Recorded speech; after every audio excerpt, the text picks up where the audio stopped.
ગુજરાતમાં છેલ્લા 3 દિવસથી વરસાદી માહોલ જામ્યો છે ત્યારે મહેસાણાના વડનગરમાં વહેલી સવારથી ચોતરફ ધુમ્મસવાળું વાતાવરણ જોવા મળ્યું। વડનગર પંથકમાં છેલ્લા 3 દિવસથી વરસી રહેલા વરસાદે વિરામ લેતા નગર હિલ સ્ટેશનમાં ફેરવાઈ ગયું હોય તેવું નજરે પડી રહ્યું છે, જેના કારણે વિઝિબિલિટીમાં ઘટાડો થતા વાહન ચાલકો પરેશાન થઈ રહ્યા છે।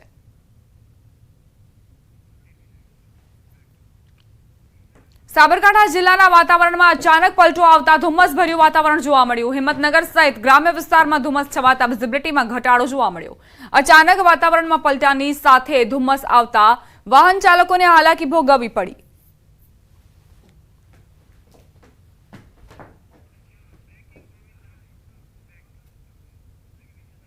महत्वपूर्ण समाचार मुंबईથી પ્રાપ્ત થઈ રહ્યા છે, જ્યાં અભિનેતા ગોવિંદાને ગોળી વાગી। ગોવિંદાને પોતાની જ રિવોલ્વરથી ગોળી વાગી હોવાના સમાચાર।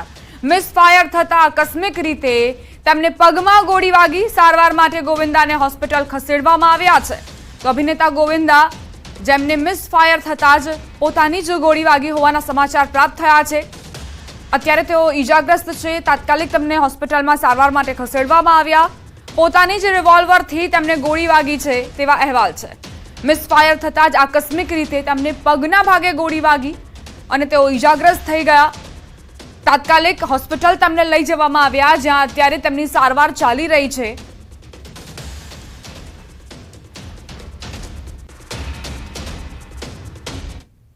મહીસાગરની કારંટા નદીમાં ડૂબેલ યુવાનનું દિલધડક રેસ્ક્યુ કરાયું, પરંતુ તેનો જીવ ન બચાવી શકાયો।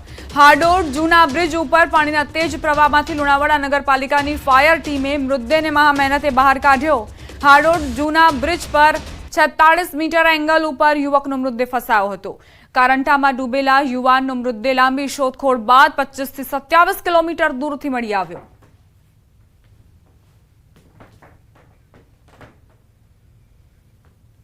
સમાચારોમાં આગળ વધીએ। રાજકોટ ઇન્ટરનેશનલ એરપોર્ટ બાદ એમ્સની કામગીરી પર સવાલ ઉઠી રહ્યા છે। રાજકોટ એમ્સની છતનો ભાગ ધરાશાયી થયો। ગઈકાલે એમ્સ હોસ્પિટલમાં કેન્ટીનમાં છતની પીઓપીનો ભાગ ધરાશાયી થયો। ભેજના કારણે આ ઘટના બની હોવાનું પ્રાથમિક અનુમાન। પડી ગયેલો ભાગ રિપેર કરવામાં આવ્યો હોવાનો દાવો થઈ રહ્યો છે। ગઈકાલે એમ્સ હોસ્પિટલમાં કેન્ટીનના છતનો ભાગ એકાએક જ પીઓપીનો ભાગ ધરાશાયી થયો હતો। ભેજના કારણે આ ઘટના બની હોવાનું અનુમાન છે, પરંતુ સવાલ ગુણવત્તાને લઈને ઉઠી રહ્યા છે કે કેવા પ્રકારની કામગીરી કરાઈ।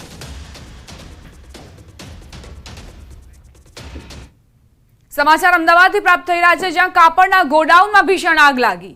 વિસદ 4 રસ્તા નજીક કાપડના ગોડાઉનમાં આગ લાગી। ફાયર બ્રિગેડની 9 ગાડી ઘટના સ્થળે પહોંચી હતી। આગ પર હાલમાં સંપૂર્ણપણે કાબુ મેળવી લેવાયો છે।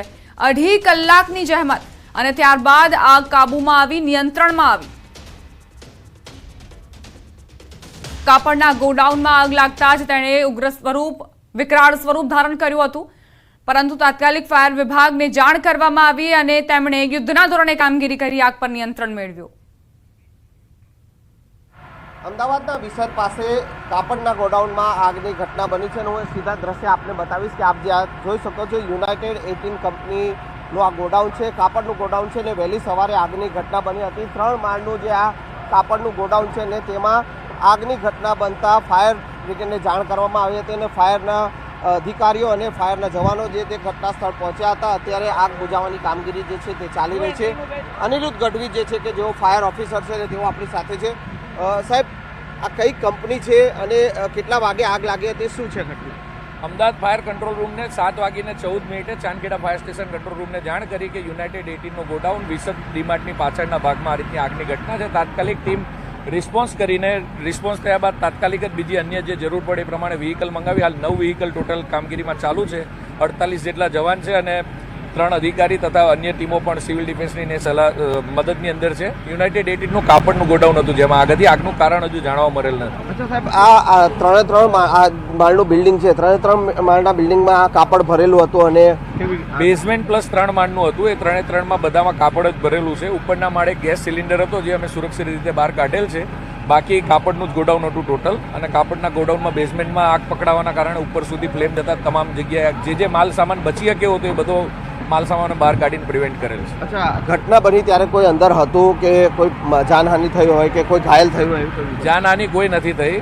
કોઈ જાતનું નથી. ફાયર ફાઇટિંગ દરમિયાન અમારા એક ફાયર ફાઇટરને જે સમયે આગની કામગીરી કરતા હતા ત્યાં ધુમાડો ભરાવાના કારણે કાચ તોડવા જતાં એમને થોડો કાચ વાગેલ છે સામાન્ય, અને હાલ તે પુખરાજ હોસ્પિટલમાં ઇન્જેક્શન ધનુરનું મળીને કંટ્રોલમાં છે. ફાયરનું ગોડાઉન છે, ફાયર સેફટીની કોઈ વ્યવસ્થા છે કે એવું કંઈ આપણે જાણવા મળ્યું? ફાયરના એક્સટિંગ્યુશનને લાગેલું છે. વધુમાં એમના માલિક પાસે ડોક્યુમેન્ટ ને બધું મંગાવ્યું છે, ટૂંક સમયમાં આવે છે અને પછી તપાસ કરીને આગળ જણાવી. અચ્છા, રહેણાંક વિસ્તાર છે આસપાસનો, રહેણાંક વિસ્તારમાં આ પ્રકારનું ગોડાઉન હોવું કેટલું નિયમ પ્રમાણે શું કહેશો? નિયમ પ્રમાણે રહેણાંક વિસ્તારના સેપરેટ બાઉન્ડ્રી કરીને જે કંઈ ગોડાઉન કરેલું છે, વધુ માહિતી એ બાબતે એસ્ટેટ ડિપાર્ટમેન્ટ જ તમને આપી શકશે. અમે ફાયરની કામગીરીમાં હાલ ચાલુ છે.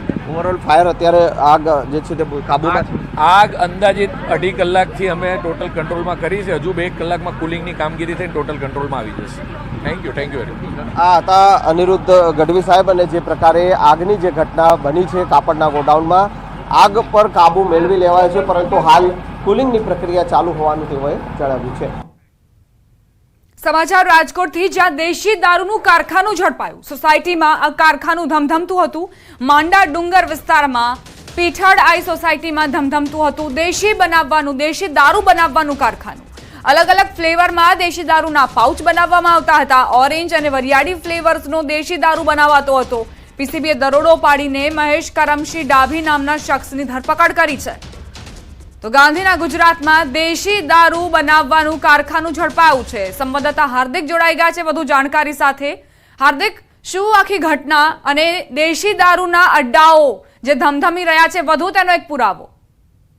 ચોક્કસથી દીપા, રાજકોટ શહેરના માંડા ડુંગર વિસ્તારમાંથી જે છે આ દેશી દારૂનું કારખાનું ઝડપાયું છે. પરંતુ આમાં જે સૌથી મહત્વની બાબત એ છે કે જે દેશી દારૂ બનાવતા હતા તેમને પોલીસે નજરથી બચવા માટે જે છે અલગ અલગ ફ્લેવરની આ જે છે એ દેશી દારૂ બનાવતા હતા, જેમાં વરિયાળી ફ્લેવર અને ઓરેન્જ ફ્લેવરનો પણ તેઓ ઉપયોગ કરતા હતા, જેથી કરીને પોલીસ ચેકિંગ દરમિયાન તેઓ સરળતાથી નીકળી શકે. આ સમગ્ર ઘટનામાં જે છે પોલીસ દ્વારા દરોડા પાડવામાં આવ્યા હતા અને એમાં 114 લીટર દેશી દારૂ જે છે એ ઝડપી પાડ્યો છે. આ ઉપરાંત અલગ જે છે મશીનો સહિત 24,000 રૂપિયાનો મુદ્દામાલ ઝડપી પડ્યો છે. જ્યારે આ સમગ્ર પ્રકરણમાં એક આરોપી જે ફરાર છે. ટોટલ 2 આરોપી સામે જે છે ગુના નોંધાયા છે. ત્યારે આ મામલે પીસીબી જે છે તે વધુ તપાસ કરી રહી છે. પરંતુ જે છે આ દેશી દારૂનો એક નવો કિમિયો સામે આવ્યો છે, બુટલેગરનો નવો કિમિયો સામે આવ્યો છે, જેને જે પોલીસે ઝડપી પાડ્યો છે. અને આ મામલે વધુ તપાસ પણ કરવામાં આવી રહી છે. જે ઝડપાયેલો આરોપી છે તેને કોર્ટમાં જે છે તેમના રિમાન્ડ પણ માંગવામાં આવે છે. રિમાન્ડ દરમિયાન કેટલીક વિગતો પણ ખુલી શકે છે. સીધીબા, આભાર હાર્દિક જાણકારી આપવા માટે. હવે આગળ વાત નર્મદે સર્વદે.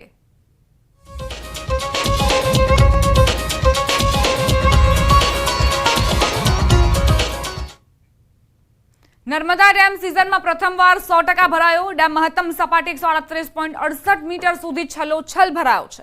નર્મદા ડેમના 5 દરવાજા ખોલાયા. સીએમ ભૂપેન્દ્ર પટેલ નર્મદાના વધામણા કરશે.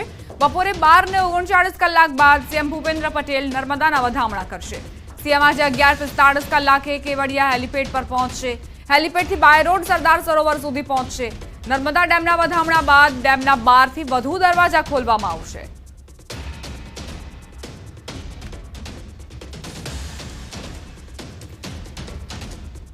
સંવાદદાતા દીપક જોડાઈ ગયા છે વધુ જાણકારી સાથે. દીપક, સરદાર સરોવર ડેમ જે હવે સંપૂર્ણ ભરાઈ ગયો છે, 138.68 મીટરની સપાટી તેને વટાવી છે, છલોછલ ભરાયું છે અને મુખ્યમંત્રી આવવાના છે. કેવા પ્રકારની તૈયારીઓ?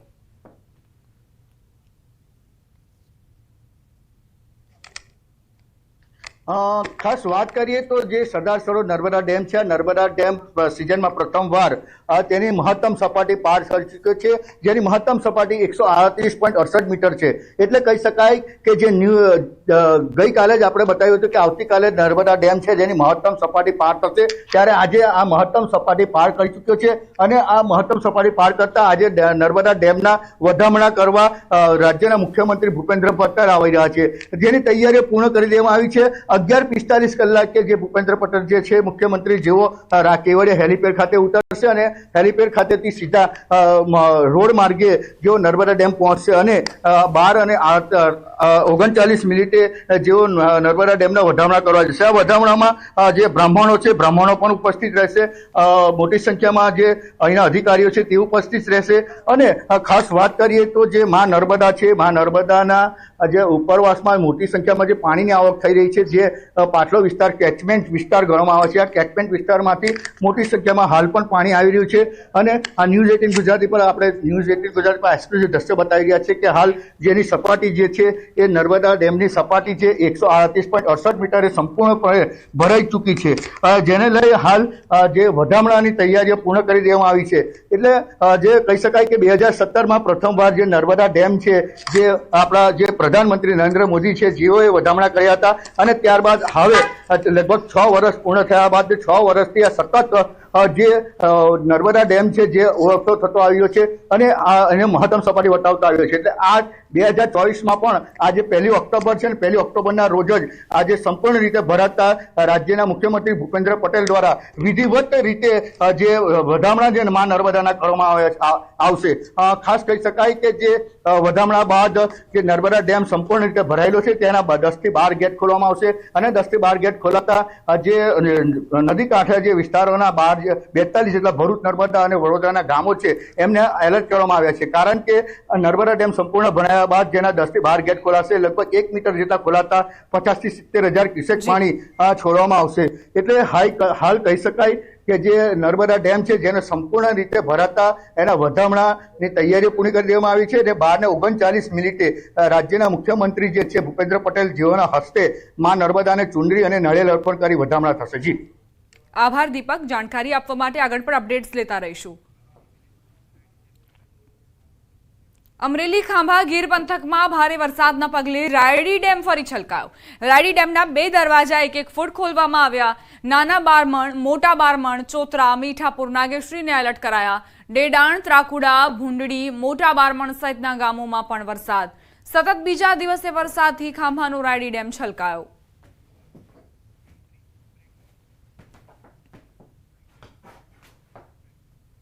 બુલેટિનમાં રોકાઈશું એક નાનકડા વિરામ માટે. આપ જોતા રહો ન્યૂઝ 18 ગુજરાતી.